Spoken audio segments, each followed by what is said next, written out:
ધારાસભ્ય અલ્પેશ ઠાકોર અને ધવલસિંહ ઝાલાએ બીઝેડ ગ્રુપ કૌભાંડ અંગે પ્રતિક્રિયા આપી। તમને કોઈ ખોટી લાલચ આપે તો શા માટે તેવા લોકોનું માની લો છો, તેવું અલ્પેશ ઠાકોરે કીધું। આવા લોકોનો સોફ્ટ ટાર્ગેટ મોટાભાગે શિક્ષકો હોય છે।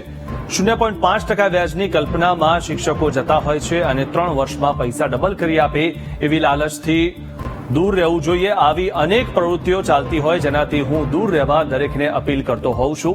ભૂપેન્દ્રસિંહ ઝાલાના પ્રચારના વાયરલ વિડીયો અંગે ધારાસભ્ય ધવલસિંહ ઝાલાનો પણ ખુલાસો થયો છે। મેં કોઈ પોન્સી સ્કીમમાં રોકાણ કરવાની જાહેરાત કરી નથી। મને બદનામ કરવાના પ્રયાસ થઈ રહ્યા છે। માત્ર રાજકીય રીતે મને ટાર્ગેટ કરવામાં આવે છે। મોટાભાગે શિક્ષકો હોય છે, મોટાભાગે એવા લોકો હોય છે જે અડધો ટકો વ્યાજની કલ્પનામાં જતા હોય છે। એવી કઈ યોજના છે કે તમને વર્ષ 2 વર્ષ 3 વર્ષમાં ડબલ કરી આપે?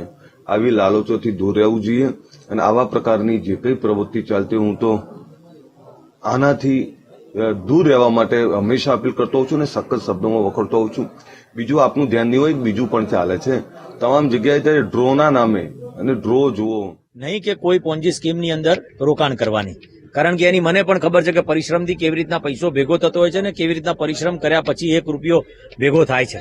એટલે એ જે વાત કરી છે એ વાત સાથે હું જરાય પણ સંમત નથી અને તમામ વાતો એવું કહેવાય કે જે ક્યાંક સોશિયલ મીડિયામાં બદનામ કરવાના પ્રયત્નો થઈ રહ્યા છે એ રાજકીય રીતે બનાવવામાં આવી રહ્યા છે।